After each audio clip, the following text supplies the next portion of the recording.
know what is what. Yeah, they're dead. They're all messed up. This is Hope of the Living Dead. All right, let's get started. All right, guys, welcome back to another episode of Cult of the Living Dead. This is our final movie of the Spooktober season. Go back. And what a movie it was to end on. We covered the 1964 Japanese horror movie Onibaba. Was it 1964? I didn't even write it down. 1964. Yes, first try.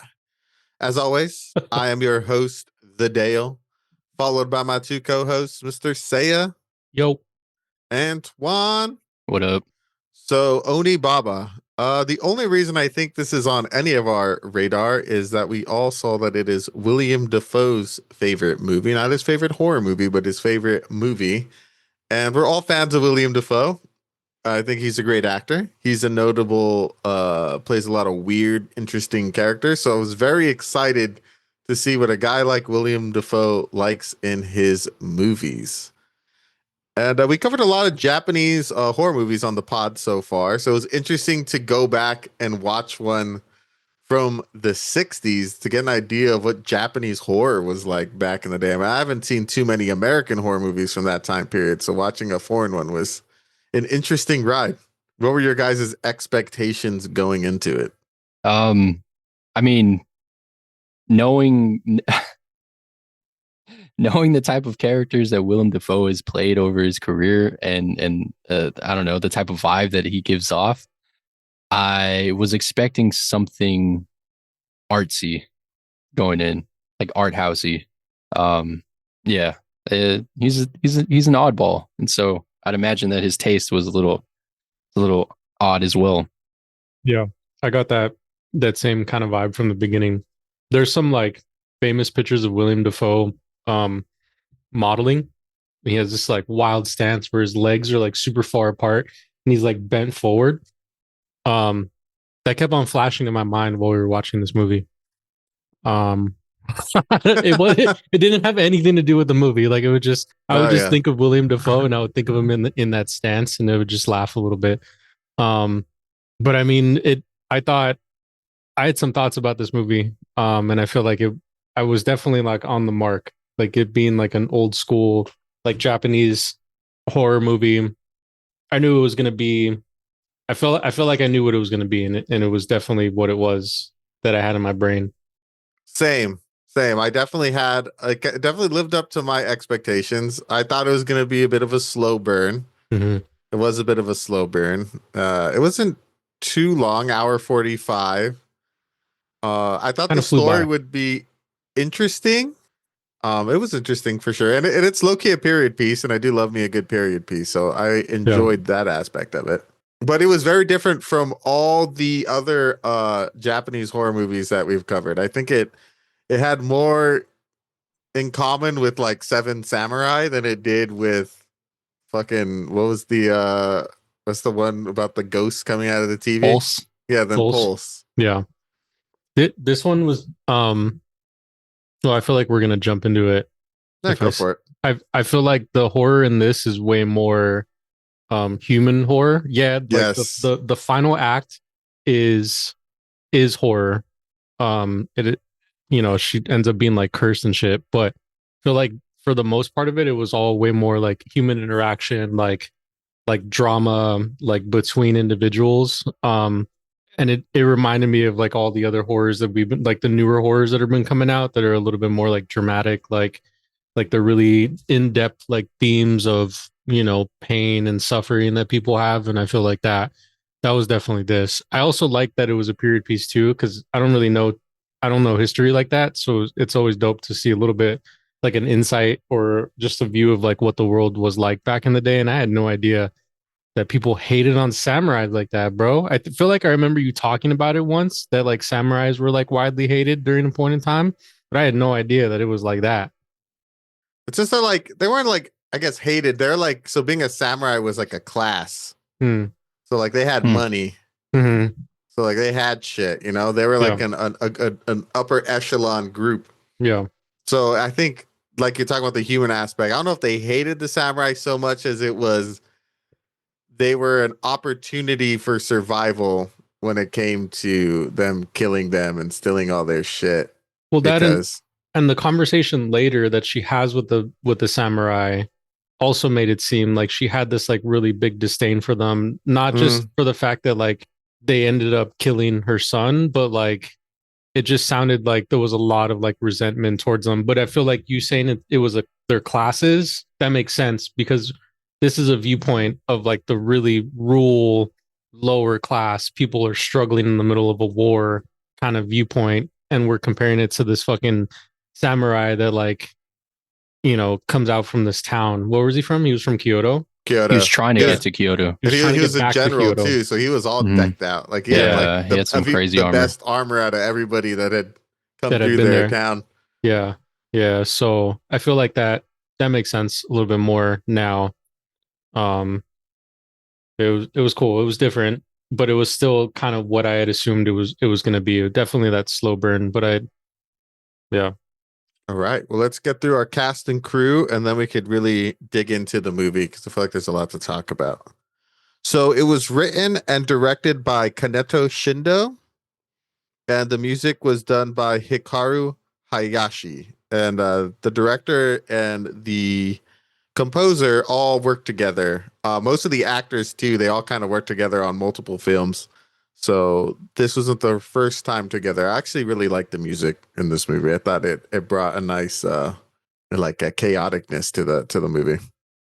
It Primal. stars Nabuku Otawa as Kichi's mother. She would also later go on to marry the director 14 years after this film. Ooh. We have Kichi's Spoiler wife, alert. who's played by Jitsuko Yashimura. We have Hachi, who's played by Kei Sato, the samurai general, who's played by Jukichi Uno, and Ushi, who's played by Taji Tonoyama. All these guys are in a bunch of other movies, but I've never seen them, so I'm just gonna check them out if you want. The acting I thought in this movie was actually like pretty good. This is another one of those moments where I don't know what they were saying, but their body and their hands and like everything made me believe the things that were going on. So whether or not they delivered their lines like well, I can't tell because my ear was in tune for it, but I felt the emotion in those scenes because of how they were acting and like how they were giving their lines in the sense that like their voices inflections made me feel different things. Yeah. No, I thought the acting was really good. That Hitoshi or what's his name? Hachi? The main dude?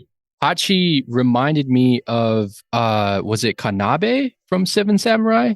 Yeah, the the like drunk? the crazy like Mhm. wild dude. I Mhm. felt like they shared very similar like character styles.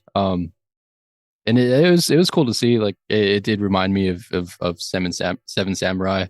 Yeah, I mean, I felt like they were good. They were believable.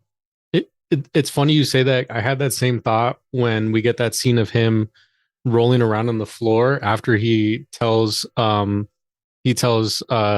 young woman like he wants to meet up. Mhm.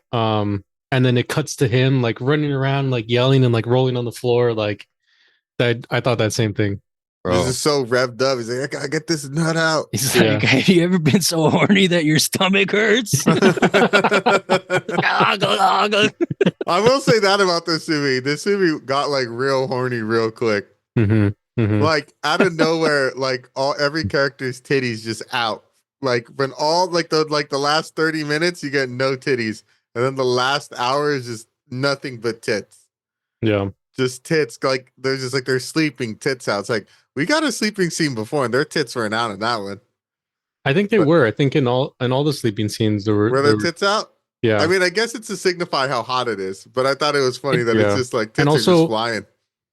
Not the first sleep. The first sleep They there was did it, there was right? no tits. Yeah. When they dumped those bodies, they came, they ate and they drank, and then they just knocked out. Yeah.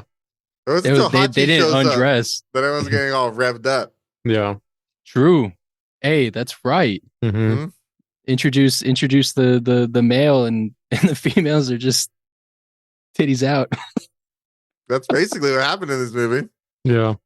I mean, it's a village of 3 people, so For different reasons too. I feel like there was a lot of different like complexities in all of that. It wasn't Mhm. necessarily just like horniness from the mom's point of view. It was like she felt like she needed to do that out of necessity to like keep her daughter-in-law there because she felt like she was going to be alone regardless. You know, it was Yeah. weird. Like there was so much. It was so much more in depth than I thought it was going to be. Yeah, it's yeah. interesting. I'm sure there's a lot of like cultural ties to that we probably don't fully understand, but that aspect of the story I thought was pretty interesting. Because in my head I was just like, I mean, if she's banging him, why don't you guys just all live together? Like, why don't you just like be a like not like a throuple, but like you just all support each other and he just gets to bang your son's wife? Like, why just fuck it? For the Right? greater Like good. kind of like what happened in that first when all 3 of them see the 2 samurai, like Yeah. they work together as like a unit Mhm. and all benefited The dude was from all that, you bomb know? at catching fish. Like every time after that, that dude just always had fish on the grill. Yeah. All right, let's get into the synopsis and I could start digging into it. Synopsisize it. All right. In a war torn 14th century Japan, chaos reigns. The civil war between rival samurai clans has reduced the countryside to ruin, leaving only hunger and death in its wake. Deep within the reeds of an endless marsh, 2 women, a mother and her daughter in law, survive like predators, stripped of morality and identity. Their method is brutally efficient. Impale soldiers lost in the maze of the marsh and strip their corpses of armor and weapons to sell for food. The bodies are dumped into a deep black pit known as the Hole, a bottomless grave that seems to swallow both men and conscience alike. One fateful day, a man from their village returns. Hachi, a gaunt neighbor who escaped the war, appears with devastating news. The younger woman's husband and the older woman's son has been killed in battle. The older woman's mind splinters into a stream of paranoia and delusion. Hachi is the first living man they've seen in months, and his presence ignites something dangerous. The younger woman, restless and lonely, begins sneaking out each night to Hachi's hut, driven by a need for connection that's as physical as it is emotional. But every creak of the reeds, every whisper of her movements is watched. The mother's gaze hardens into obsession, part jealousy, part terror. Without her son, she already lost one half of her world. Now she fears losing the other. As the heat intensifies and the swamp closes in, her anxiety curdles into madness. One night, a lost samurai general stumbles into the reeds, his face hidden behind a demonic mask.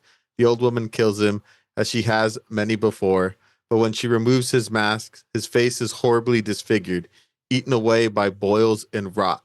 She keeps the mask. Soon she puts it to use, confronting her daughter-in-law in the reeds disguised as a demon. Her goal is moral control, to frighten the younger woman away from her nightly visits to Hachi. But beneath that moral facade is something uglier: loneliness, possessiveness, and the primal fear of abandonment.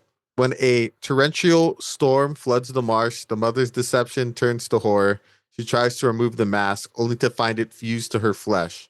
Her punishment, divine or karmic, mirrors the face she wore, grotesque and unmovable. In a final desperate chase through the reeds, the younger woman flees in terror as her masked mother-in-law howls after her, begging her for help and confessing her humanity. Nice. Beautiful. That's one thing I was kind of waiting for the whole movie, because that's like kind of like out the poster is the demon. Mm-hmm. And then they introduced the Hole, and it's like some ancient evil lives down there. Mm-hmm. So in my mind, I was like, oh, is this gonna be like a fuck? There's like a demon, and they have to like they're feeding the demon. Like first scene, I'm like, oh, they're feeding the demon these two like a lost samurai warriors. I thought this was gonna be like a fucking monster movie. Yeah. Mm. And it is, but it's about the monsters that we become, not Monsters necessarily within. actual monsters. Yeah, exactly. The Yeah. monsters within, which Yeah. I found interesting because there's not a lot of demon. The demon mask is probably in the movie for like 10, 15 minutes at most. Literally the final act of the movie, and that's it. That's all we get. Yeah.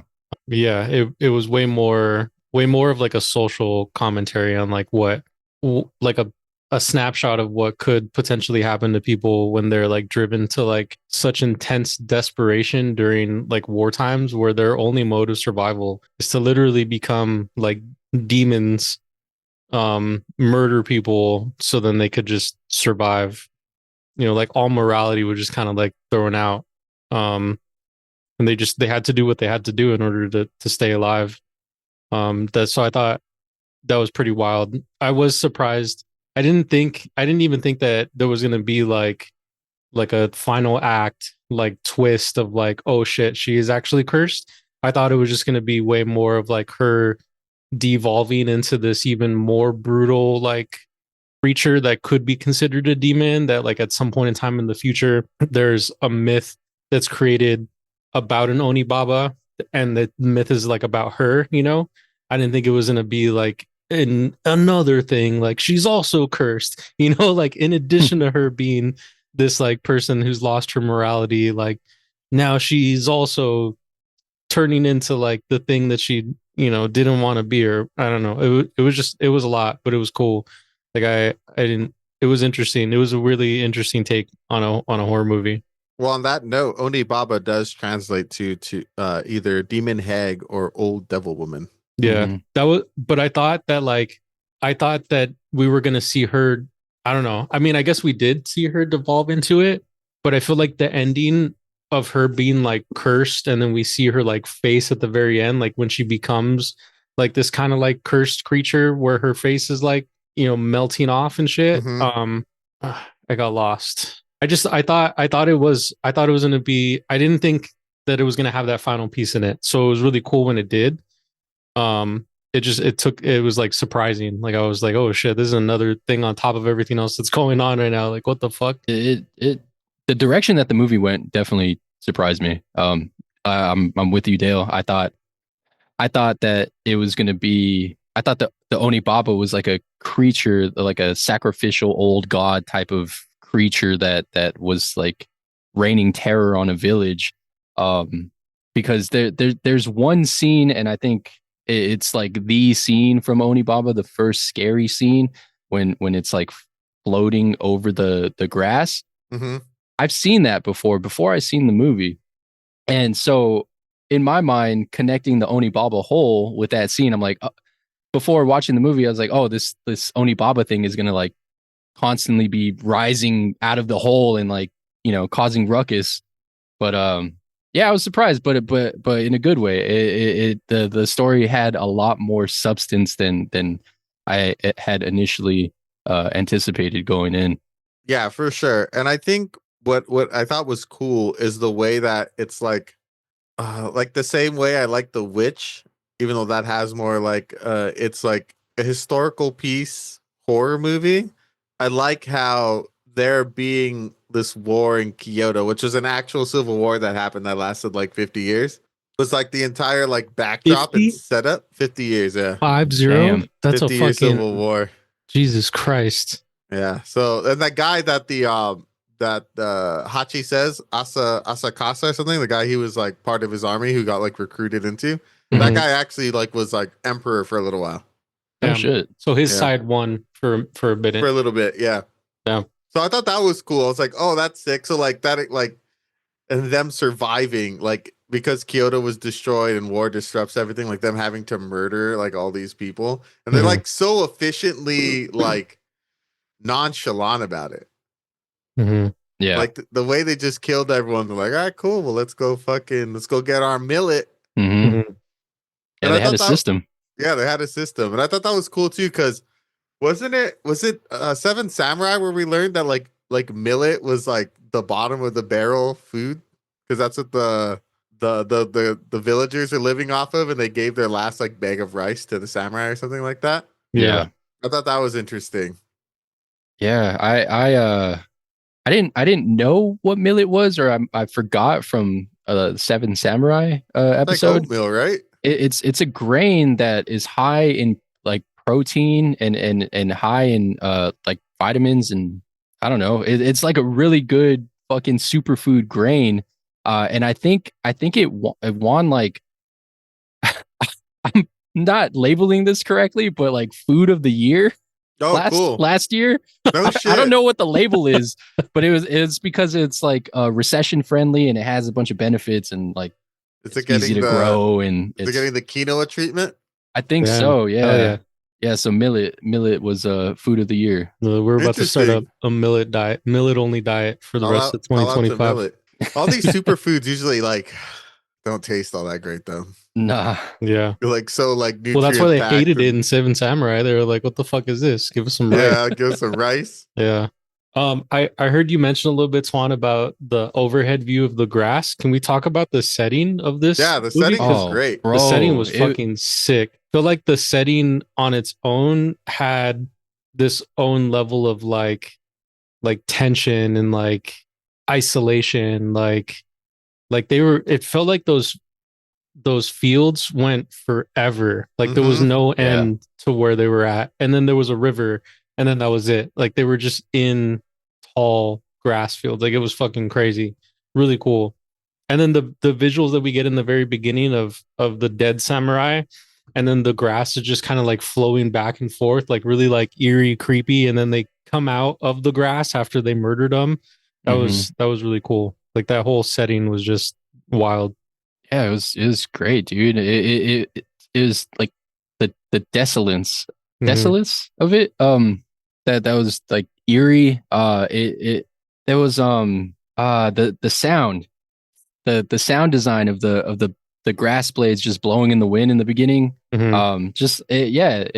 It set the mood of just desolate. That I mean, that's the only thing. Like alone, you're by yourself in this rural area. There's no one around to hear you scream. Mhm. Yeah, pretty much. Yeah. All these guys got wrong turned. Yeah, pretty dude. much. Pretty much. Like once you ended up in those reeds, it was like the velociraptors. Like that's it. You're Yeah. both Bro, going to the high grass. Exactly. I was like, I haven't been afraid of tall grass since the Lost World. And I liked too the setting was dope. I guess the all that was like had to be built because I guess the director found that swamp and he's like, yes, this is what we're making the movie. So like they built those huts and then the hole was like had to be raised, I guess, because of swamp, so it would just like fill with water. So it was like an artificially constructed like well, which I thought was pretty cool. Nice. But that's kind of crazy to think about. In the middle of a swamp, there's just like this giant hole that like Yeah. doesn't fill with water. That is kind of eerie to think about. And I Yeah. love the constant foreshadowing we get because all the characters who are locals come up to the hole but know like exactly where to stop. Yeah. And like you don't get that payoff of someone dying through falling in the hole until the very end. Mhm. And it's just so cool because it's like around the hole, it just is just a hole, but right next to the border is just like an endless sea of grass. Yeah. So, like if you're not from there, like it's like a fucking death sentence for sure. It's like the ultimate trap. Yeah. I did see a little video of the making of this movie, and I guess that grass field wasn't big at all. So, Hmm. Kaneto, the director, Mhm. he pulled out some pretty good tricks to make us feel like the field was bigger than it actually was. Yeah. What do you do?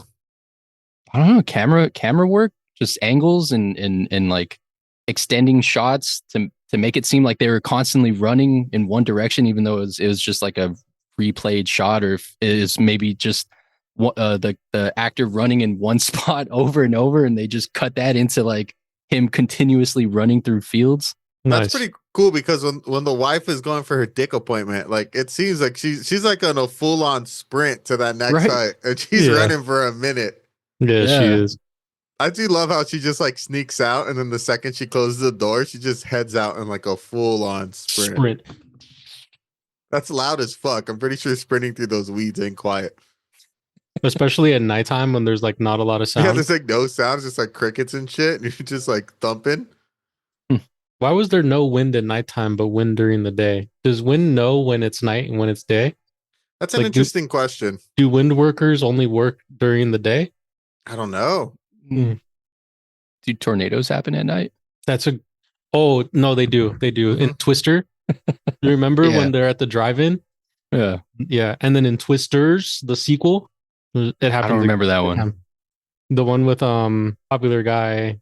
Is Like then the new guy on the block. Now, yeah, something. Oh, Glenn, the recent one that just came out. yeah, Twisters. Ah, Yeah, with Glenn Powell. Glenn The Powell. Yeah, fucking dude yeah, that looks like a hamster. yeah, like a That's Yeah. capybara. Yeah, there it is. Yeah. Yeah. I haven't Yeah. seen the sequel. I heard it's solid though. It's No, I mean, it's it's cool. Still, Yeah. if you like Twister, you're gonna Mhm. like Twisters. Amen, brother. Amen, brother. It is a solid. Yeah, Fucking carbon copy. yeah. That movie made me want to go like tornado chasing when I was a kid. Twister. It seemed fun. Yeah, it seems fun. But I feel like Twisters are getting like more dangerous. So maybe not. Maybe not now. Technology is How also did we getting get better. here? Oh, We're the talking about question the of wind. the The wind. wind at Yeah, why night. did the wind turn off at nighttime?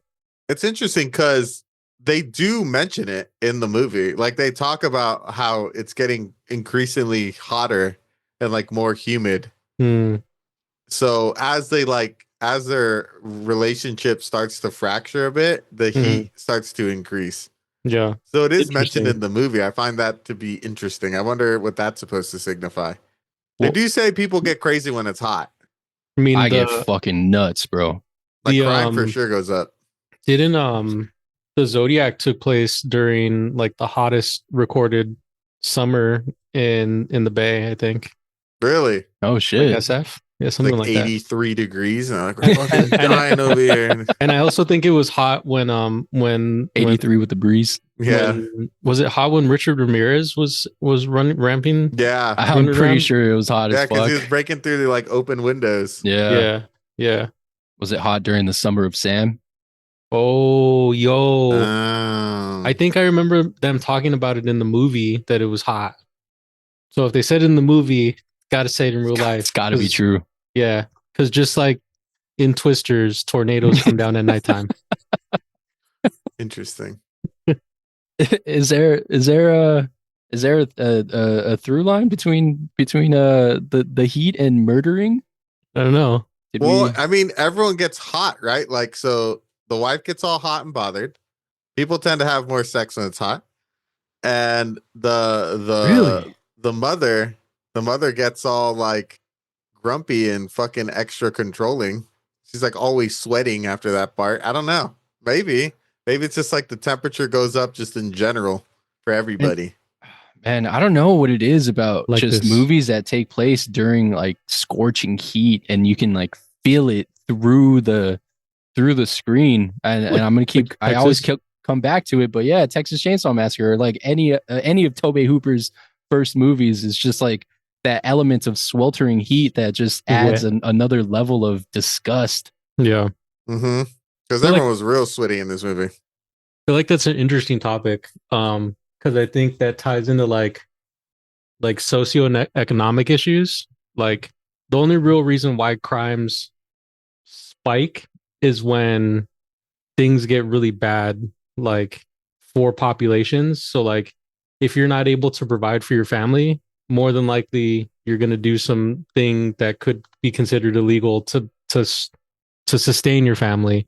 And so like during like a heat wave, if you can't do a lot to like help your family during this like heat wave, is that also going to like draw you to potentially do like some type of crime? But then like what's the divide, right? Like what, like, oh fuck, it's like 80 degrees, I gotta go murder someone so I could turn on my AC. Like that doesn't like correlate to me. But I like that idea of like asking that question, because I feel like it's like socioeconomic, but then it's also like weather that's bringing it into this as well. Like how do all these things like, where's the intersection? I actually really like that. I kind of want to dive into that like on my own at some point. It's just, I don't know why you just like you opened a question in my brain. Now I want to answer it. Well, the movie has a little bit of both, right? The socioeconomic turmoil that they're going through makes them just become rampant murderers. They kill Yeah. like 6 people in this movie. For real. And who knows how many before. There was a Who lot of knows? bones in that hole. There were There was bones. bones, Like, and then even at the end, the old ladies like had a bunch of swords. She's like, "You don't give them all away at once, or else we get less shit." So I'm gonna Yeah. go turn in these swords. So she just had armor that she hadn't even returned yet. So like, who knows how many people they'd taken out? yeah. And like everyone was doing that. Like Hachi immediately, oh look at these guys, let's fucking kill them and get their shit. He didn't Yeah, even he didn't even ask questions. He was just like, Nope. as soon as he brought him over, he was like, yeah, stab, done. Do you think he was a villain, or do you think he was just another person, another guy? He's just another dude, just a Yeah, victim he's of just a circumstance. villager. Yeah. Yep, Do you think there exactly. was a villain in this movie? I think the villain was war. Okay. Mm. So the situation. Yeah, I think this is more of a look into the effects of war and like classes, so we could see like how different classes are affected by that. I mean, we only get really one viewpoint of it, maybe two with the samurai, but we don't really get like you don't get anything from him other than what he's telling you when he's telling her his story. Like everything Mhm. else is told from the viewpoint of these villagers who have been like suffering this whole time. They have to like murder a dog, which was my like, oh man. Oh I yeah, was like, they eat not the the That fucking was dog. dog, dude. fucking. It's I back wrote that movies. down. I'm like, they killed the dogs. Are we supposed to hate all the characters in this movie? I feel like this is different, right? Like this is like a 60s movie from Japan where they were suffering. Like they had to do anything they could to make sure that they like survived. So like is that bad? I felt weird about it because I was like, fuck, dude, like this is fucked up, but also like fuck, they're getting millet like for having to kill people because their crops were all dead too, right? Like she said, like Yeah, all my nothing crops had died, grown. like nothing's growing anymore. Like it's just bad. Like it's straight up not having a good time. Oh, She said the world something was going happened that crazy. killed the crops. It was hail. It hailed, Hail. and then the sun went black. There was Yeah. an eclipse, That's Yeah. right. and so they were like, the world's going crazy right now. And then there was war. Yeah. They're starving. She lost her son. She lost her husband. And I like how this question's never answered, but she's like super convinced that Hachi just left him to die Yeah. in order to like come back on his own and like be the only dude there. You know, I feel like that. I feel like any mom. I mean, I'm again speaking as not a mother. I don't have any kids, but I feel like just my mom. My mom will say things to me sometimes, and I'll be like, "Mom, why are you saying that?" She's like, "Because you're my son.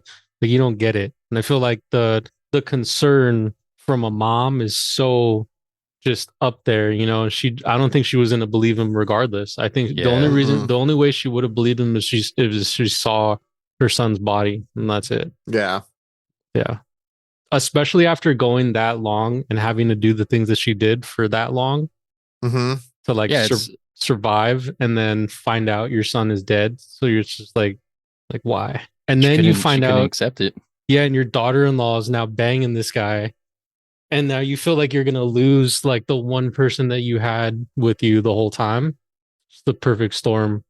Yeah, she's possibly losing her meal ticket. Mm-hmm.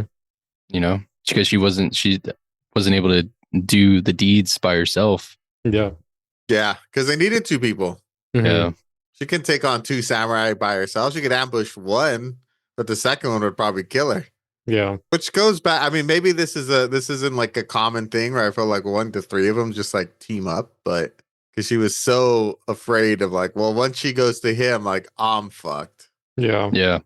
They definitely could have approached it a little bit different, but also maybe it's a culture thing. Like if they're not family, then whatever, like every man for himself. Also, maybe it was like a war thing too. Like literally everyone's fighting for themselves.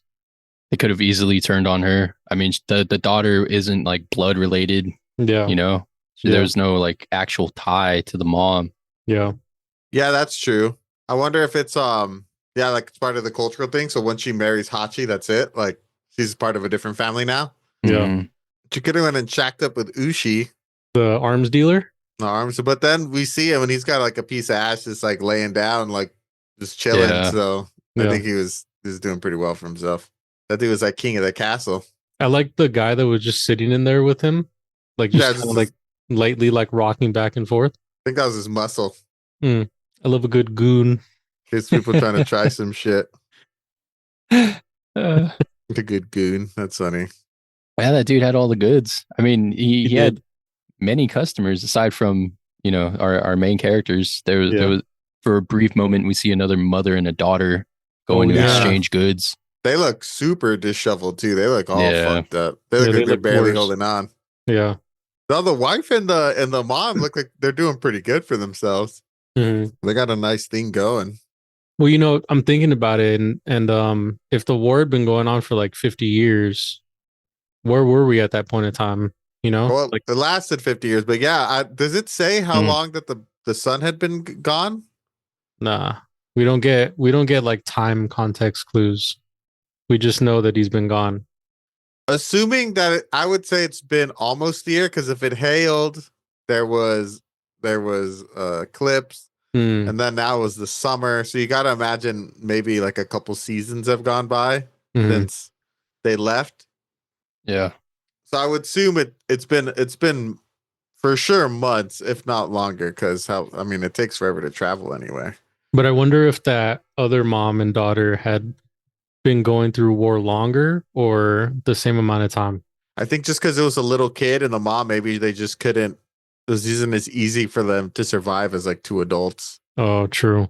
And I think them being so close to the river kind of helped, because they would get like bodies probably floating down and all kinds of shit. Yeah. But I do think it's cool later on. We were talking about the reeds.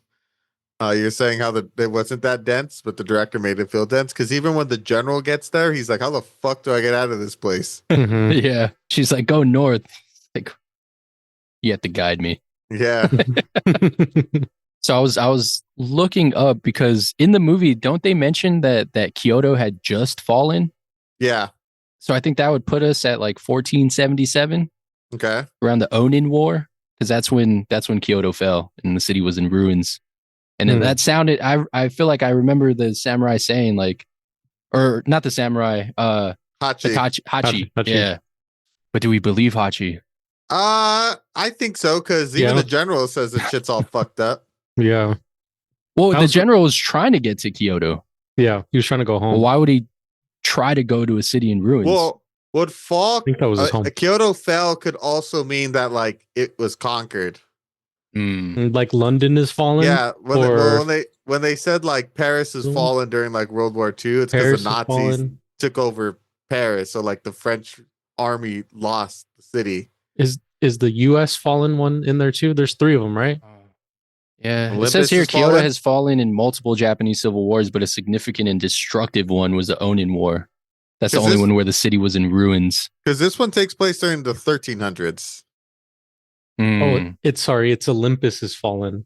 Olympus has fallen. Yeah, that's Yeah. the Oh, the White movie? House. That's The the White House? OG one. Yeah, that's the White House one, and then London is fallen is the second one. The, like Buckingham Palace or what? Yeah, yeah. Is Bro, that the one with I was gonna Gerard say Butler? Big Or is that Ben. the one with Channing Tatum? That's the one with Gerard Butler, and then the third one is called Angel is Fallen. Oh, there's a Um, third movie to this? yeah. Dude, Was that that a like on a trilogy? plane? Bro, you've never seen that? Any of them? Like, have you seen all of them? Well- I've seen all of them. I love a good. Give me a fucking crazy action movie. Maybe that's why I still I've watch seen the first two. Mission I haven't seen the Impossibles, third one. even though I kind of like dislike. I hate Tom Cruise. But I just love like wild, ridiculous action, and this is just wild, ridiculous action. The first two were really good. I just never saw the third one. I didn't know there was a third one. Yeah, the third one, there's a drone attack on the president, and they're like trying to frame the main guy, and so he has to like come back up from where he was at. Are these the ones where the presidents? Which is the one that has Jamie Foxx as the president? Is that this one? Morgan Freeman's the president in this one. Okay, so then Jamie Foxx is in the, because they did the Channing Tatum movie that's exactly like Olympus Has Fallen. Yeah, they that's follow the right. same premise. In Secret Service. White House down? White White House 13? down. That's what it is. Yeah. Olympus Has Fallen is way better. I don't know. Yeah, in that my was really opinion. good. IMO. Gerard Butler. Yeah. Gerard Butler to make good action films. Yeah. Channing Tatum's way better as It's funny. Gambit. He's a funny guy. Yeah, we can keep him as like a funny action star. We keep Gerard Butler in the serious stuff. Yeah, I like that. Yeah. What'd you guys think of the horror in this movie? I had seen it before, unfortunately. So it wasn't that scene, like probably didn't hit as hard. It was still cool, like visually. I mean, what they were able to accomplish, and being that this was like a low budget Japanese foreign film from the 60s. But yeah, I could see how it was scary back then, for sure. Yeah, I think I had a similar sentiment where I was just like, I really like the filmmaking of this movie, and I think the horror, looking at the horrors of like war is like kind of this, I guess, the scary part. But the horrors of war is used as a, like more of a term of war's fucked up. People do fucked up shit during war, not necessarily like horror in the sense of like spooky. Hmm. Because I didn't think Yeah, the movie was all that scary, but I do really like the when the Oni pops up and the way she just flows through the reeds. yeah, I yeah. thought That's cool. that was pretty cool. I I like the way think they pulled that off. Yeah. also the like the it reminded me of like Goosebumps. The mask gets stuck to the face, but like that Mhm. part was pretty Mhm. cool. I That like was cool. that Yeah. aspect, and then like how her face is like forever changed. All fucked She up. looked so much more fucked up than the samurai did, and I felt like the samurai had it on longer than she did. Does Yeah. you think that says anything? Oh, maybe it reveals the monster inside. That or that mask was made out of material that was like poisoning and burning faces. It's all lead Yeah. lined. It's all Yeah, probably. corrosive. Yeah. But I mean beyond that, right? Like if we are saying that it's like a cursed mask, I feel like it was really cool. I thought, It is supposed to be a curse mask, I'm pretty sure. Because the movie yeah. is supposed to be loosely based on like a Buddhist Hmm. tale about a cursed mask. Yeah. Oh, okay. Yeah, so I think it's supposed to be cursed. Yeah. And I read that it so it permanently binds itself to a person when it rains. And that's like the Buddhist punishment. Yeah, rain is supposed to be Oh punishment shit. in Yeah. Buddhism, which I think is interesting. Yeah, it is interesting. Because I feel like Huh. first like I like rain brings water and Life. water brings like life. Yeah. But it was cool. Like I looked it up after to try to figure out like why. But I liked seeing that. Like that was a cool like nod to things. But that wouldn't be something that you would know unless you like look it up, you know? I'm Well, gonna maybe take a too cultural guess. thing, right? Because maybe It's a they cultural get thing, yeah. they get too much rain where they're from. Yeah. So like rain Maybe. could really fuck shit up. The rice paddies, right? Like you can Mhm. flood Yeah, them and their flood crops 'em are and shit. fucked. Yeah. Exactly. Yeah. Where we live, we don't get enough rain. So when we Yeah. get rain, we're like, oh hell yeah. Yeah, we need rain. We technically live in a desert, so True. I Yeah. forget that all the time. True. Um, but I thought the horror was really cool because I feel like it's the type of horror that I've been enjoying lately, like the more like dramatic, like the horrors of what people can be and what they turn into when they're dealing with like grief, loss, trauma, all that shit. Give me the realistic horror. That was really cool. And then the final act turn of it of her like the final it's literally just the final like minute of the movie when she has to pull the mask off and we see that it's like fucked up her face. I thought that that was like a really cool thing. It was like a cool visual for them. It wasn't amazing, but like Twan said, like it was cool for what they did like back in the 60s. I thought that that was really dope. Not like it would, yeah, it was just I liked it. I liked it. I liked the horror that was in it. Very atmospheric. You know, Yeah. he used Mhm. the director used a lot of, you know, the setting, the sound, which I thought was cool. You know, it plays on the movie as a whole, because the whole movie is atmospheric. You know, Yeah. from the fucking jump, it's noises, it's scenery, it's landscapes. So the fact that the horror was atmospheric as well, it tied nice with the movie. And Kashi's wife, I thought she did a really good job in exhibiting fear. Like she looked like she had seen the devil for the first time. Yeah. And that was it was a believable performance. Mhm. That first scene. Yeah, when she first runs into it out in the reeds. Yeah. Yeah, that was cool. And she just huddles in the corner of the hut. Yeah. I also do like the speaking on Saya's point of we've been seeing a lot more dramatic horror movies as late. I do like the way we see the wife, not the wife, the mother-in-law start to like lose it Mhm. as soon as she learns that like when she goes from like being mad to like trying to reason with Hachi and begging and be like, take if you need somebody like to be with, like I'll be with you. Just like don't take her from me. To Yeah. like anger, to like her resolution is to like try and force the daughter-in-law to like to obey her or whatever. I thought seeing her go through all those stages was done really well, and I thought the actress was great. You could see like when she had that like face of rage, like when she's sleeping and like her eyes just open and she like looks up. I'm like, oh shit, this lady looks fucking pissed. Yeah. And think also hilarious how dramatically bad the sex scenes are in this movie. Yeah. They're just fucking hugging and just like rolling around. I thought they're so funny. I haven't seen an old school sex scene in a movie in a long time. It was so comically bad. I like when they were running naked in the swamp. Oh yeah. My little Full cat and mouse. speed, man. Full speed. Who does that? Just dirt and mud everywhere. That must feel so freeing, though. Yeah, probably. Yeah. To be able to run full speed naked. Yeah. Trying to outrun the mosquitoes. What'd you think of their relationship? Who's Hachi's and the daughter-in-laws. passionate?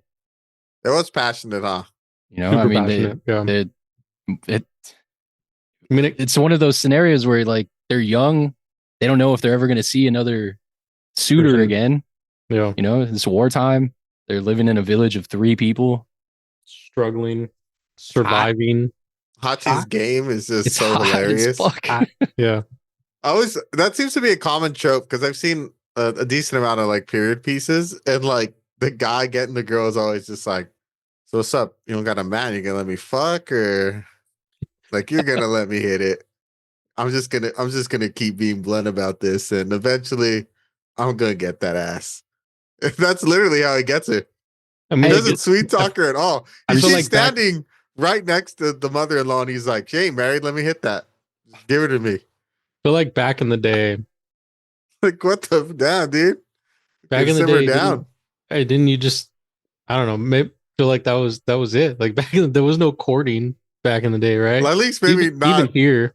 maybe not for the upper echelon definitely courted, but maybe True, not so true. much with the peasant class, especially when the pickings are that slim. Yeah. Yeah. No, he was I mean, he was a very dude. he was blunt about it, but he was a gentleman. He waited until she said yes. Yeah. True. Yeah. And he was even shocked too. He's like, hey, let's come by the pad tonight. And then he was all drunk and he's like, oh shit, you came? Like, well. Like, Oh, yo, yeah. What do we have here? you miss 100% of the shots you don't take. That's true. That's true. Shotgun approach that shit. I mean, when you got 2 options, they're coulda had both. they're both throwing themselves at you too. He could What have. did the- He could have. She only threw the mom only threw herself as like a response after. She realized. She Yeah. was like, "Damn, I She haven't had realized a she was man's losing. touch in so long." Yeah. I don't think so. I You think- think I think- so? I think it was a mix, but I think the main thing was control. Like she didn't want to lose because it was like it wasn't just like you could have us both. It was like you could have me, but you can't have her. And he was like, "Why would I want you? This chick's way hotter than you. What the fuck?" Mm-hmm. Yeah. And doesn't she say like she's more experienced or something? Yeah. Yeah. She oh, I wrote it down. Wrote it Hold down. on. Give us a Yeah. play by play. She said, "I'm not old on the inside. That's Try right. Try That's- me." That's right. She That's said, right. "Try me." Oh yeah. Out here giving people free trials. Get a little taster. Hors d'oeuvre. We'll order a little nibble. It's a little sample. But yeah, she was horned up for sure. I mean, she damn near fucked that tree after she saw them sexing in the tall grass. I forgot about that. That's right. She fingered the tree. Reminded me of a film Superstar starring Will Ferrell and Shannon Ooh. Elizabeth. That's right. I Forgot about the movie. completely forgot that she does that to the tree. I completely forgot that she gets all revved up. Yeah, the Sui gets really horny. But I still thought that was still only in response to like what she was seeing. I don't think that when she went over there later on and she was like, yo, Hachi, like take me instead of her. I don't think that was her being horny. I think that was her trying to negotiate something where she could still be okay in the end. Oh yeah, for sure. Yeah. But she was I- still horny. I felt like she was This- very Yeah, yeah. Old people do be fucking. transactional Yeah. Yeah, yeah. Transactional. because like she didn't really give a fuck that her husband died. You notice that? She only cared that her son died. Yeah, Like never mentions that her husband died because he was like, your husband and your son were killed. yeah, And she's like, what happened to my son? He's like, oh, he got beat to death by some farmers who are trying to steal some shit. yeah. The same way. They got killed the same way they were killing people. Yeah. I Yeah. think they got killed in retaliation. I don't think they had shit to steal. And then this dude's like, yeah, I killed a monk. People trust monks. Look at me, I got my monk outfit. Smart. That dude was fucking ruthless. Yeah. I thought that quick too when they thinking. showed him. I'm like, oh shit, a fucking monk rode through. Are they gonna kill the monk? And he's like, nah, I got this off a dumbass monk. Yeah.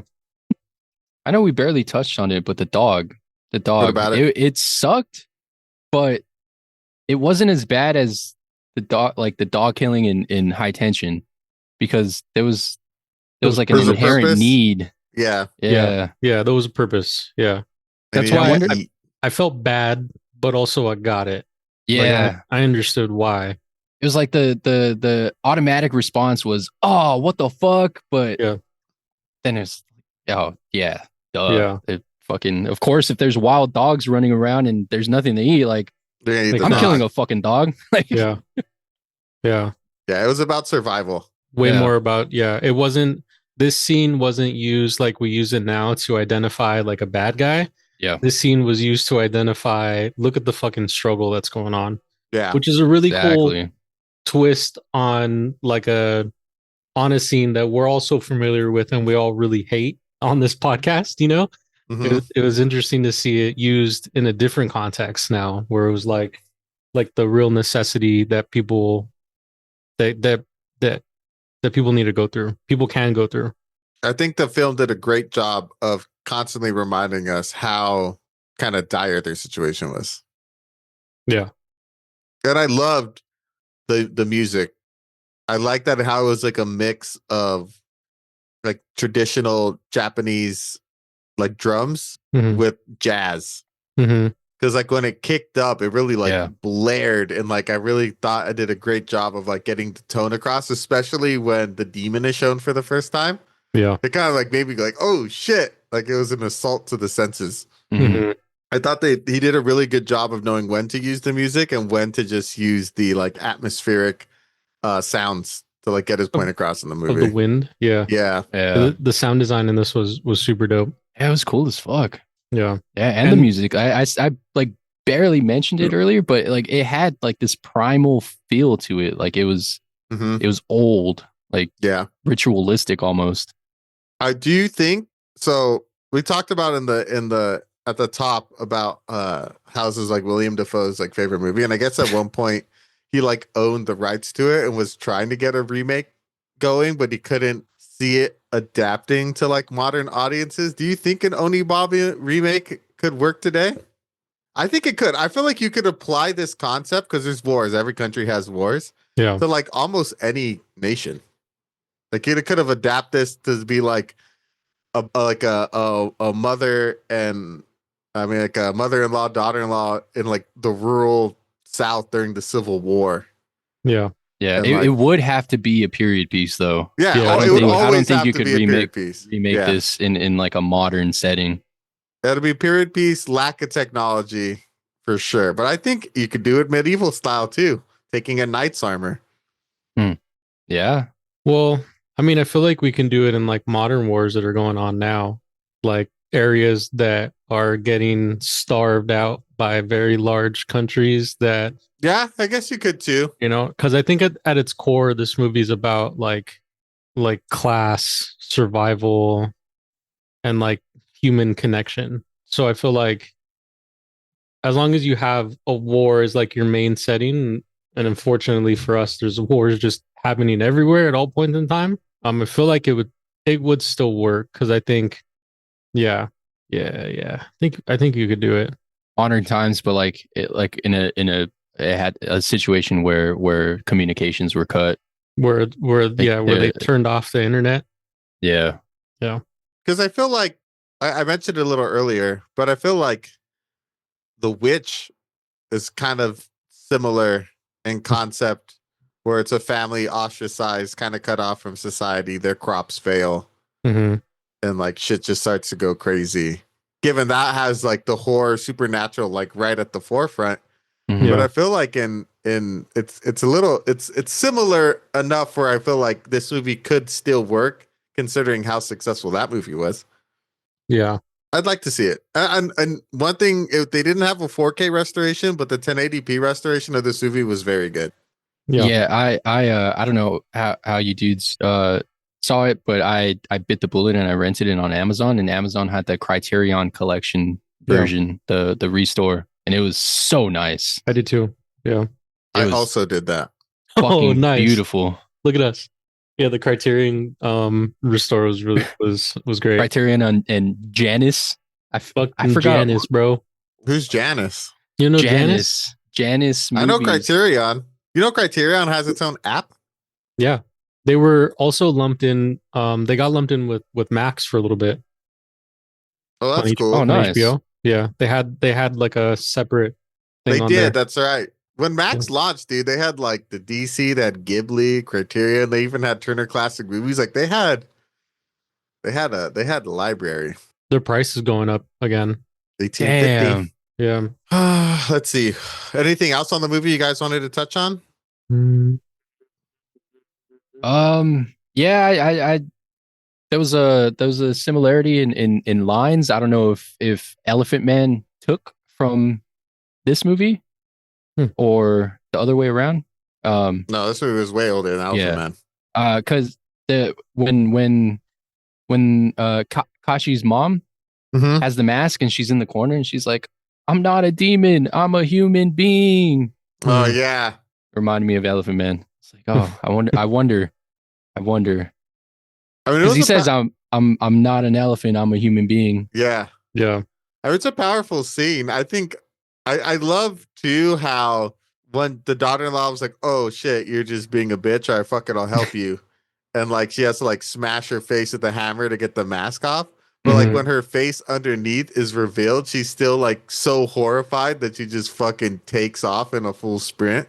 Yeah. And I think that last scene of her sprinting after her, she looks like so crazy, dude. She looks insane. Mhm. Yeah. Especially with the music in the background. Like yeah, it was I like thought this that was the tone. scariest scene. Yeah, there was a tone in the back, and I feel like it sounded like weird creature noises that were going on. I feel like that though that her saying I'm a human or like I'm not a demon, I feel like that was really powerful because I feel like throughout the whole movie we kind of see them almost act like creatures. Like I think in the very first sleep that they do after they murder the first two dudes, they come back in, they fucking pound some rice, they drink some water, then they both just lay down and knock the fuck out. Like just like super like animalistic, like just doing what they got to do to survive. And so the switch from that in the beginning to at the very end when she's like saying like, no, I'm like a human, like I'm not a demon. I felt like it was cool to see that full circle moment of like she did kind of become a demon in the end. Like you were there in the beginning, you know. But I didn't think about Elephant Man. That's an interesting parallel too, because I feel like that also dealt with like a dude that almost lost his humanity in a way. But for him, I felt like he he didn't choose to lose humanity. I felt like I think it was like being taken from him. Yeah, it was being taken from him. Like he didn't have the option to be a human. Whereas in this one, I feel like they devolved into that way. But I like that parallel, the kind of parallel of like, what does it mean to be human, or like what lengths do people go through when they're going through like really hard times? Like, do they lose their humanity or do they like, keep it? Like, I like that. It's a good thought. I didn't quite understand. So Hachi gets speared, right? Yeah. Does he just get randomly murdered, right? Traveler, yeah. Yeah. Someone passing through. He's just like in his hut, right? And this dude just stabs him. Yes, he was getting robbed. That sucks. For like Probably, Yeah, huh? just Another desperate someone was like person. eating food or some But yeah, shit. someone Yeah. else who was also suffering. Mm-hmm. Just like a Oh, constant cycle. was he in Yeah. his house? Yeah. Yeah. He was in his hut. That's right. That's right. And the guy murdered him. So he became a victim of his own circumstances. Do Yeah. you think they survived the mother daughter at the end? I would assume that they were probably going back to Hachi's house, and then that guy was going to be there, and he was probably going to murder them too. Probably. Well, because we see the daughter-in-law jump the hole. Like we see Yeah. the movement. But do we see if the mother-in-law managed to Mhm. jump it? I think it ends with her in the air saying, "I'm a human," and then it ends, and then it goes to black. That's right. Yeah. That's right. Yeah. Great ending. I just like how like cyclical this movie feels. Like it's like there's they commit all these acts of violence. Hachi dies because of that. Right? We see the Oni mask, and then it gets passed on to her. Like I feel like things happen in like a cycle. Like it just keeps on going. Like even though there was an end, we know that the war was still going on. These people were still suffering. You know, Hachi got killed by a dude who's probably trying to do the same thing that Hachi was doing. Like when he Yeah. first deserted. Solid circle movie. The circle. What do we think about it being Willem Dafoe's favorite movie? Ooh, I thought it was a cool movie. This is a good segue into our reviews. yeah. Well, William Dafoe's not alone. Spoiler alert. So like Rotten Tomatoes gave it a 90%, and the popcorn meter has it at a 90%. So people like the movie. Yeah. Critics and audiences alike, and it has a 7.8 on IMDb. It's not like my favorite movie. It's not even close to my favorite Japanese movie that I've seen, even from like the era. But I did enjoy the movie, and I thought that the filmmaking in particular was like really good. The acting was really good. Like I could see this being a movie, especially if you're William Dafoe. You're probably a theater guy, super into acting, and you see this movie at like a young age. Because he is significantly older than us. So when he saw this movie, it was still old, but it wasn't probably like that old in the sense that we saw it 60 years after it was made or whatever. So Willem Dafoe was born in 1955 and Onibaba came out in 1964. Yeah. Damn. So he probably saw this movie as a teenager, so it was like 10 years old. Yeah. We're seeing it 60 years later, you know? as like 30-something-year-olds. Yeah. So Sure. Our formative years have passed us. I could see this being a movie that you see and being like, damn, that movie was crazy. Especially, I don't know how if the US was getting Japanese films like that. You know, it's not like today where I feel like foreign films get a way wider like release than they probably did back in the day. Yeah, like he had to seek out this movie. Yeah. Hmm. What do you guys think about it being his favorite movie? I mean, kind of connecting, you know, when he was born and when he might have seen this movie, it makes a lot more sense. At first, I was like, Willem Dafoe's a sexy guy. He likes to get it on, and that's cool. I mean, he gives off that vibe. He gives off like strong sexual energy. I don't know. Yeah, I don't know about that guy. Like, sure. Yeah, dude. Like that dude's packing too. Like I don't know. That dude just has an aura about him. You know. Yeah, no motherfucker is standing posing like that, taking pictures, is now hung like a fucking horse. That dude. Imagine if he was naked taking that picture. That's what he had in his mind when he posed for that. He was like, I want my shit to hang. That's why his legs are split perfect and he hangs in the center. Mm-hmm. Dude. Exactly. Dude, we just broke down the picture. He calls that pose the tripod. Yeah, man. No, it makes sense. It makes sense. Yeah, I agree. I can't add more because yeah, it just makes sense. He's the type of dude that when I think of people that like these movies, I see William Dafoe. Yeah, this is definitely. Yeah. I feel like your movie artsy friend was like, "Yo, have you seen like you like foreign movies? Have you seen Onibaba?" Yeah, like no, I haven't. Like, oh, check it out, dude. It's so good. This is way more of like a theater like theater kid like movie to me. That at least that's what I feel like when I think of this movie, because it's such an older movie, and I think you can tell. I don't know. For me, like I see this scene and the set more, like the characters moving on it almost like a stage. So this is way more of like an older production theater movie to me. And William Dafoe gives off theater kid energy. For sure. So that makes sense. Yeah. Well, on that note, let's get into our reviews then. Say, why don't Get you it. kick us off? As the resident theater kid, I give, I give this movie a B plus, A minus. I like the story. I like the story of it. I like the characters acting in it, the set design. All I feel like it was a really strong, like, family drama period piece movie that I didn't. I mean, I don't really know anything about like Japanese history, so it was cool to get like a viewpoint in that as to what was going on during that time. Looking it up after and getting like a couple of the extra details about it being like a like Buddhist like punishment and stuff like that. I thought that was really cool. Like there was a lot of like culture in this movie that that I don't really know about and I don't really get like on my normal day to day. So it was dope to like get all of that in this movie. I feel like the acting was good from what I could tell.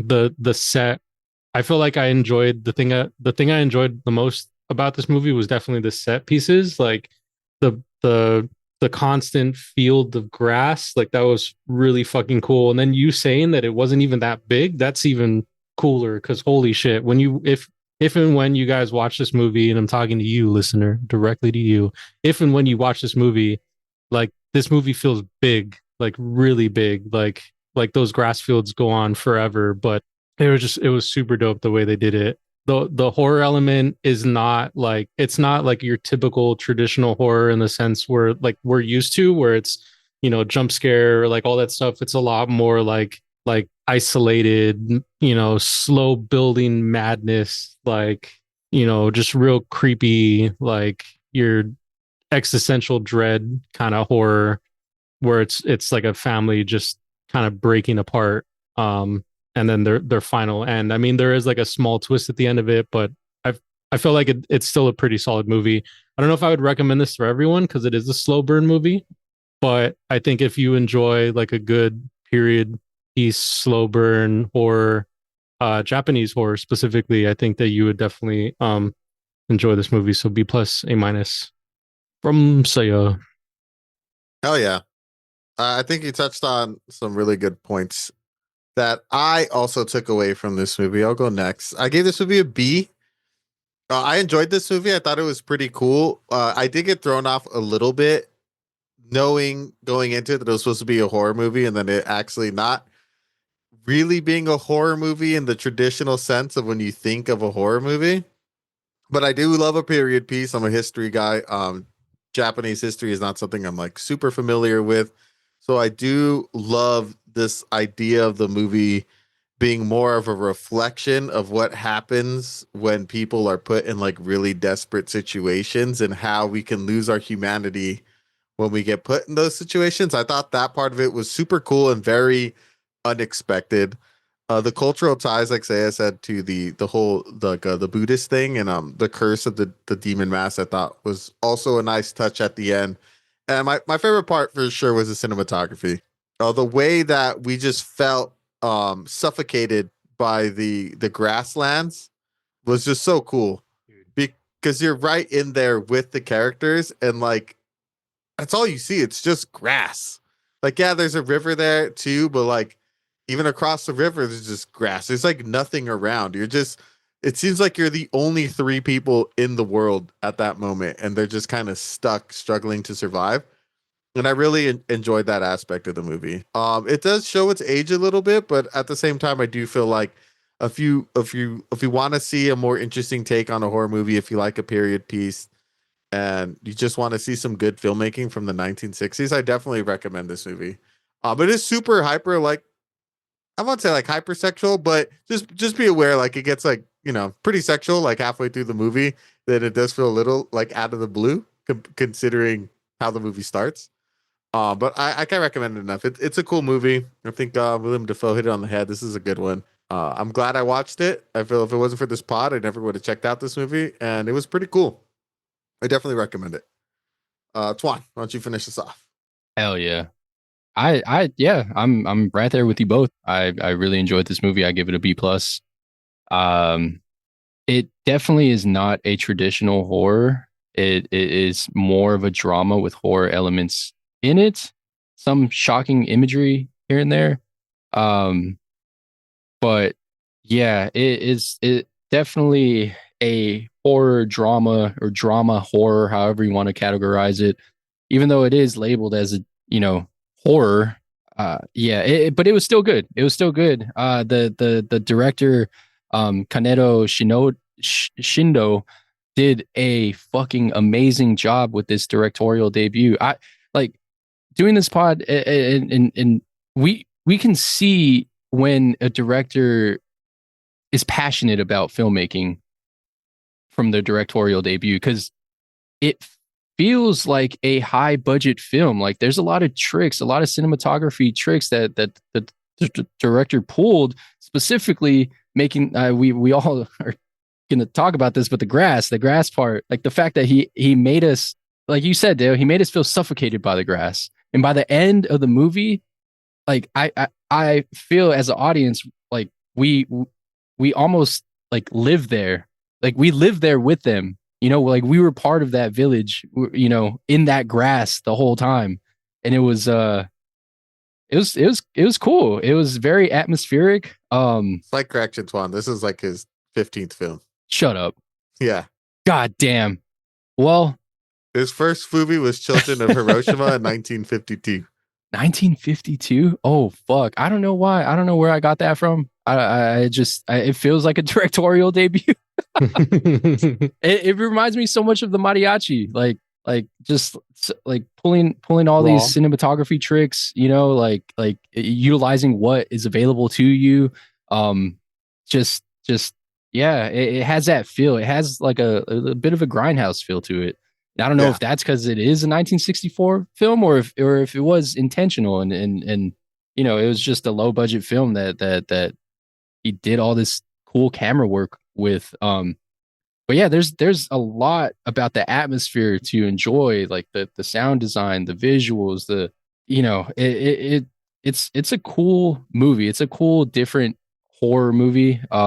It's a different type of Japanese horror. I know when you speak of Japanese horror, you think of The Grudge, The Ring, like these new age, but like, damn, I kind of want to watch more old Japanese horror after seeing this movie.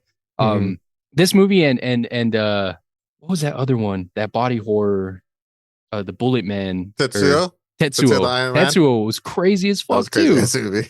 But yeah, the sweltering heat element, it felt very folk horror, and I said this a lot, but I fucking love folk horror. I love Texas Chainsaw Massacres type shit, and this kind of felt in that same realm when it came to atmosphere. Yeah, I mean, at its core, this movie is just a slow burn about a mom who's trying to cock block her daughter-in-law, and is doing crazy things to go about it, and it's cool. I enjoyed it. I really liked a lot of this movie. It really surprised me. I wasn't honestly thinking that I was gonna like this movie too much, but I did. And yeah, I would recommend it to anyone that likes Japanese horror. It has a great story, a good narrative. There is a lot of nudity. If you could get past that, check it out. If you don't really fuck with foreign movies and it's not your forte, you probably won't like it and it'll probably be a waste of time, but I'd still recommend it. It was a solid watch. B+. Couldn't agree more. Yeah, I think it's a great alternative horror movie. I feel, especially as Saya pointed out earlier, like if you like a more like dramatized horror movie, like this movie is one of those. It's there's no jump scares, it's just straight up build up of just someone going crazy and crazy shit happening. It's a cool movie. Yeah, got an A- B+ from Saya, B+ from Twan, and a B from myself. This I highly recommend, guys. Check it out. I think out of all the foreign films we've covered on the movie, this one has definitely been the most surprising to me. Yeah, and it's also the least spooky season, though. Yeah, it is. It wasn't very scary at all. I would say on a scale from like 1 to 10, the scare levels are like at a 2 in this movie. Well, also I think it's a movie from the 60s where it's a movie from the 60s and in another country where like horror is very different. Yeah, it's a movie from the 60s that Yeah. wasn't made by Alfred Hitchcock, so it's probably not that scary. So it's a different type of horror from a different generation of Like people. the horrors of reality. Yeah. Yeah. Which is a common theme, I feel like, in early Japanese or Japanese film, I feel like at times. The reality is crazy. I know that that other movie he did, the Children of Hiroshima, it was based off a book from Children of the Atomic Bomb, which is about kids from Hiroshima and like that whole area. Mm-hmm. So I mean, That even sounds that heavy as fuck. yeah, For real. that's heavy. Holy like shit. that's dealing with like the real world things that were going on. So it's that same type of vibe. It's definitely not like super spooky season, but it's still creepy in the sense that like this is real shit that like went down during that time. But this felt like a more calm spooky season to like finish it out for us this time, you know? Yeah, for sure. Especially after High Tension, which is like a very like in your face gory spooky like movie. Super gore, like fucking this is aggressive, and then we go over here and it's like a lot more like just burning a candle, waiting for it to get to the end. Yeah. Yeah. That's cool. Maybe the wheel will bless us with something. I mean, it's not like this wasn't like a blessing, but the wheel, I wonder what the wheel's gonna give us, because then it might the switch up I'm expecting to happen is gonna be so nuts. yeah. We've been on horror for a minute now. Yeah, even before we got Steamboat. Yeah. Well, on that note, let's wheel it up, guys. So that concluded our spooky season. Hope you guys enjoyed our foreign film selections. We got to come up for a new theme for next season, but we'll get to that a year from now. Back to the wheel. Let's see what the wheel has to offer us. From the past 2 years, out of all the foreign horror movies that we saw, do you have a favorite? Yeah, When Evil Lurks by far.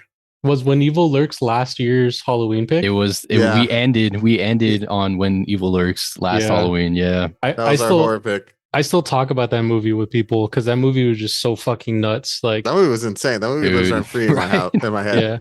What about you, Twan?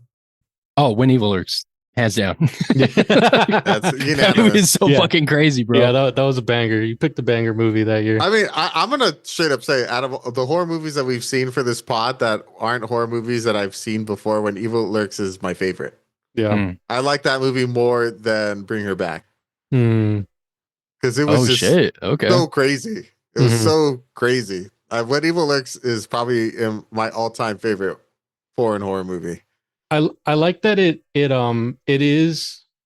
does get crazy, but it also has a sense of like reality and that it almost feels like grounded, but then you have these bursts of like intense like horror, like what, there's a dog, like what, like stuff like that, and then it'll go back and it's like a little bit of like reality, and then it'll jump again. It'll be like, what the fuck is, like, where did all these things, you know, it's a roller coaster, that movie. If listeners, if you haven't seen that movie yet, please go check out that movie because that movie's so nuts. Definitely. That's a must watch. You need a sequel. Yeah. Or like an extended, like a that'd be cool. Like spin-off. Like from the world of When Evil Lurks. Yeah. You know? Or like a TV show when you like how they did with Wreck. How they had, it's like Wreck became like a bunch of like different stories in the same world. Yeah. That'd be cool. Yeah. All right. Do we have any additions? Last week I added Martyrs. And today I added Ran, which is the final film of Akira Kurosawa, the guy who did Seven Samurai. It's said to be his magnum opus. He wrote this movie when he was 75 and almost completely blind. So a lot of the scenes are based off sketches that he made of what he wanted the scene to look like, and that's kind of how they did the movie. Damn, this dude sketched blind, and then they took a blind man's sketches and made it into a fucking movie? Yeah, because you could see the sketches because they're right in his face. Piece of shit. Sorry. Fucked up. you I have don't any know. other Who additions? Yeah. It Anything we talked up until this point, I've added. you added? But Oh, okay. yeah. All right. All right. Yeah, okay, cool. Then, yeah. I feel like yeah. we've like had random movies in there, but yeah. All right, then. Let's will it and deal it. wait, It wait. is 7 in here? 7's in here. Nice. It is Seiya's selection today. So if you guys forgot the new rules, we'll spin it. Once it spins, he can either stick with it, spin again, or choose a movie from the list. But I can't choose a Lynch film. Lynch No, so the there's no Lynch and no Ed Wood because Ed Wood keeps edginess. edging us. Yeah, dude, what Yeah. if this is the Ed Wood spin? I Oh, would, that would I would be- be, that would- I would be honored to get the Ed Wood spin. That would be awesome. Yeah. That'd be cool. Let's fucking spin it, my boy. What are you feeling? I'm feeling like a good like drama or comedy, which is Drama, weird because comedy. I typically love horror, but We've been on it for a while. I think we've been on it for a minute. I need like a little bit of variance, please. What about you, Twan? Yeah, no, I could go comedy. It's still spooky season in our home, so I'm gonna be watching horror for the next week and a half. So give me some give me some laughs. This is probably would be considered a horror movie, depending. But I do kind of want to watch 2001's A Space Odyssey. But Ooh, It's a thriller, sci-fi thriller. sci-fi horror. Is it a Alright. horror? No, it's Hell more 9000 sci-fi. is a great villain, but I don't know. I've never seen the movie. It's like one of those sci-fi movies I've never seen. It's I've on my never list seen. forever. Oh, I've dude, never seen that one either. I have it on DVD. I went to go see it at the Egyptian Theater. Oh, nice. Oh fuck yeah! Solid movie. I've only seen the beginning with the apes. That's The it. apes. Crazy that you've never seen anything else. What was it? Just a clip from the beginning of the movie, and that was it? No, Or like it I've was on, and then put you it. were like, I've "Fuck this put it movie." on. Yeah. And I Checked out. like yeah, I checked out. Checked it. But this was years ago. Yeah. And it's been on the list, so like I've been waiting. It's All nice. right. Let's I'd spin like it up. like a horror-medy, like a horror comedy. Like Do we have Tucker and Tucker and Dale Dale? versus Evil. Yeah, I think that'd be cool too. That'd be a nice bridge nightcap. between. Yeah. Yeah. I love that movie. All right, let's spin it up. All right. Let's see what we get. Will today be Possibly. the day that we get Ed Wood? That'd be I cool as mean, fuck. I made eye contact with it, so I feel like Do we continue our ride knows. into David Lynch? you know when you make eye contact with someone across the room. I wouldn't be mad Yes. about Lost Highway. Heavy metal? Oh, is it gonna be Grandma's Boy? That would be pretty sick. Oh, Grandma's Boy. Grandma's Boy. The Void. Grandma's Ah. Boy. Boy.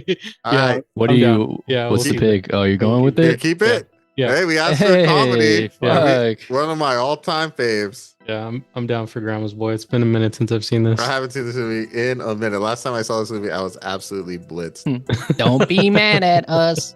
All right, guys. So the wheel has spoken, and we are watching Grandma's Boy. What a switch. Switch it. Just a great stoner comedy movie. I am very excited. I absolutely love this movie. Just remind me of like my childhood, smoking out of plastic water I quote bottles. this movie to this day. I still quote this movie. So good. All right, guys. Well, thank you for joining us. The wheel has spoken. We will be covering Grandma's Boy. I hope you guys enjoyed our spooky season. Once again, we finished off with Onibaba. It got an A-, B+ from Seiya, a B+ from Twan, and a B from myself with a highly recommend. It is a nice, chill-ish horror movie to end the spooky season with. I dare say it's a classic and is a must-watch for film lovers. If you guys haven't done so already, give us a follow on our social medias. We are on Instagram, TikTok, X/Twitter, YouTube, Threads, and Facebook. As always, I have been your host, The Dale, followed by my two co-hosts, Mr. Seiya Adios. And Twan. Bye bye. Catch you guys next week. Bye.